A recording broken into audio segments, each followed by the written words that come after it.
Hey guys, so it is Tuesday morning if you're watching this in real time when I upload it. If it's far in the future, you can ignore all of this. As many of you know, I am in Central Florida. There is a hurricane that's supposed to be coming Wednesday evening, early Thursday morning. It's got a little bit of time, and as you can tell, I film in front of my window. The sun is shining. It's the calm before the storm. So I kind of want to, if I can, pump out as many YouTube videos as possible. I feel like I didn't articulate that well. Pump out as many YouTube videos as possible by putting them kind of in the chamber. So I wouldn't release them all in one day, but if the hurricane is happening, let's say Thursday, and I put out a video, it's not in real time. I did it in advance because I figured I kind of want to keep my streak going. And I don't want the algorithm to get upset at me because I've been posting so consistently. So when I drop off, I don't want it to stop recommending me to people. Plus, I'm really enjoying this more than I thought I would. I always enjoy making videos, but the more I do it consistently, it just feels really good. So I'm going to keep that up. So it's been amazing. You guys have been amazing. Thank you for checking on me. So sweet. And checking on each other and taking care of each other. That's what it's all about, right? So I have so many topics I've written down that I'm going to talk about, and this wasn't one of them.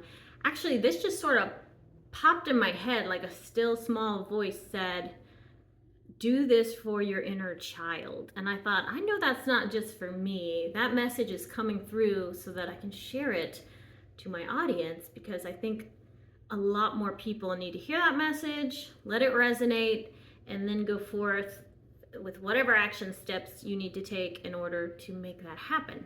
So I think this title, we'll see what it ends up being, would be Do It for Your Inner Child. So we all have little inner children, right? Because we started as babies and then children.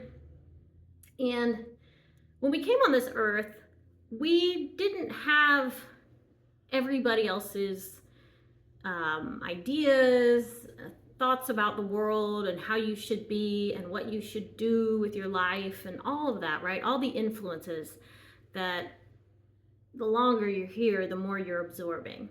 So it's you're entering Earth in this very pure state, right? You are you in your purest form.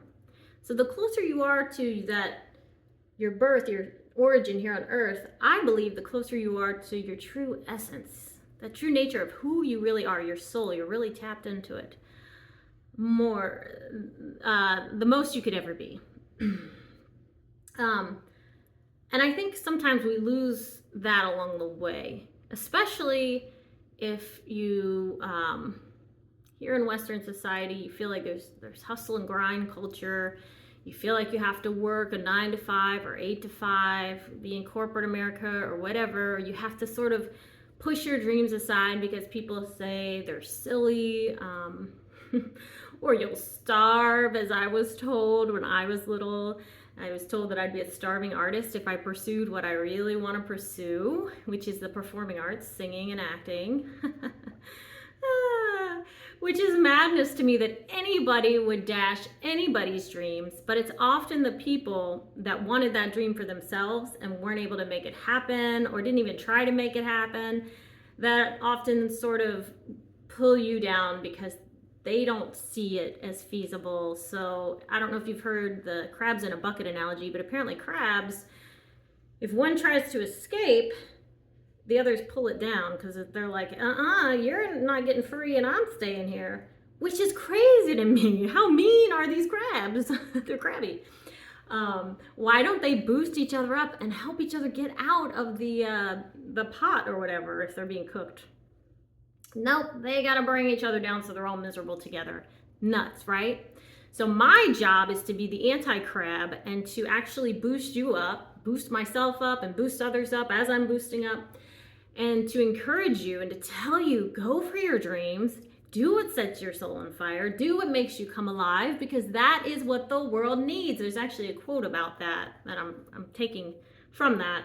I don't know who says it, but he says, something along the lines of find out what makes your soul come alive, go and do that, because that's what the world needs, are more people that have come alive. And that could not be more true than it is now, when it feels like society is slowly devolving into a zombie state, and we're all looking down on phones all the time, and we're sort of neglecting what's in our heart and our soul, and we're not really tapped into how we genuinely feel and what we genuinely want. Or if we do know, we're sort of pushing it aside for comfort, convenience, practicality.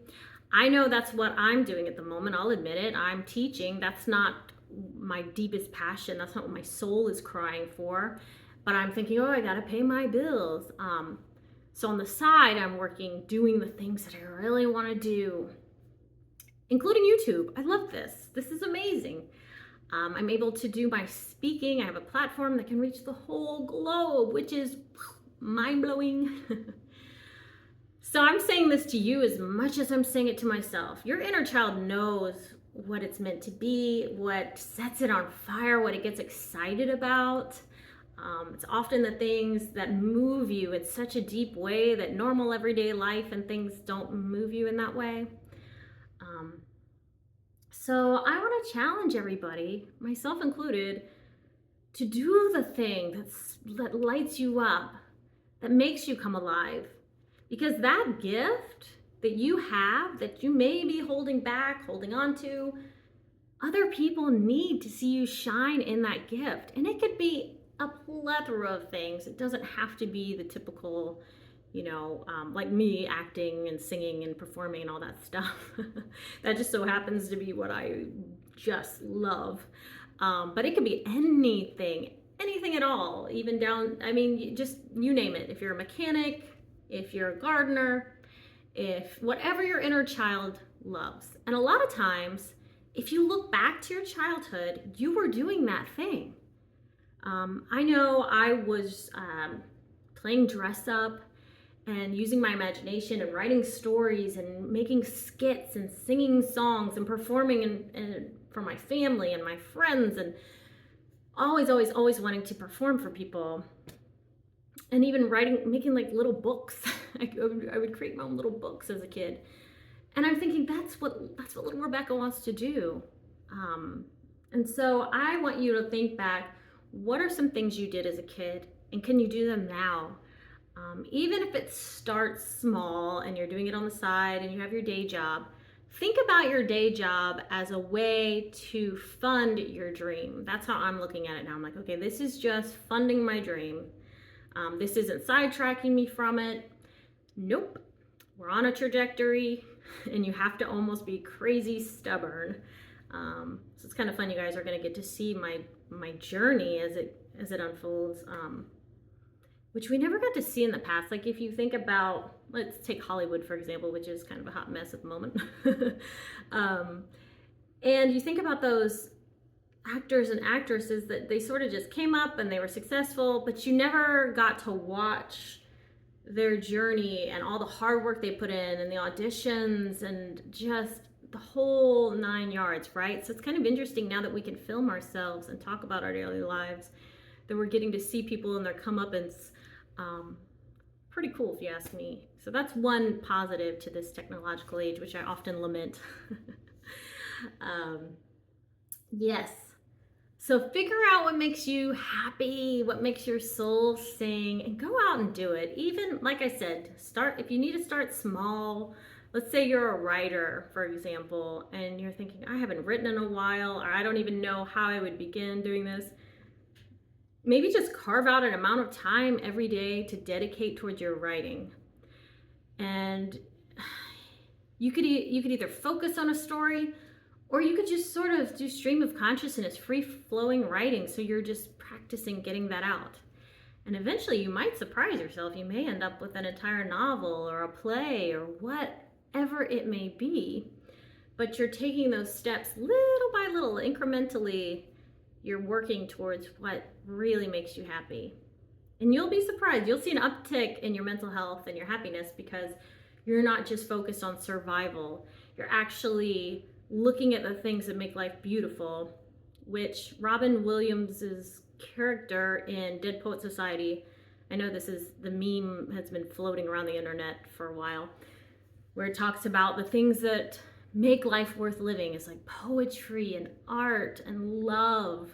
And so I think because our world is so hyper-focused on just survival at the moment, how beautiful would it be for those of us that are called to beautiful things in the world, like the arts, to add more color to the world in our own means of expression. So, my artist, come on, let's do this. Let's fill the world with more art, right? I think that's what it needs, because it feels like everything's getting grayer and grayer. I was actually talking to a friend about this recently, we were talking about how all the fast food chains when we were kids, like McDonald's and stuff, were all fun and colorful, and now they just are drab and depressing and look like a depressed middle-aged person. And it feels like that's indicative of the world we're living in. So what better time then, as somebody that wants colorful, exciting, beautiful, passionate things in the world, to create those things and to give that to the world. So go out, do what sets your soul on fire. I'm giving you all the encouragement and love that you need. And if you forget, come back to this video and watch it again. You're not alone. There are many of us out here trying to do that, to do just that. So, all right, guys, I'll see you in the next one. Yeah? Bye.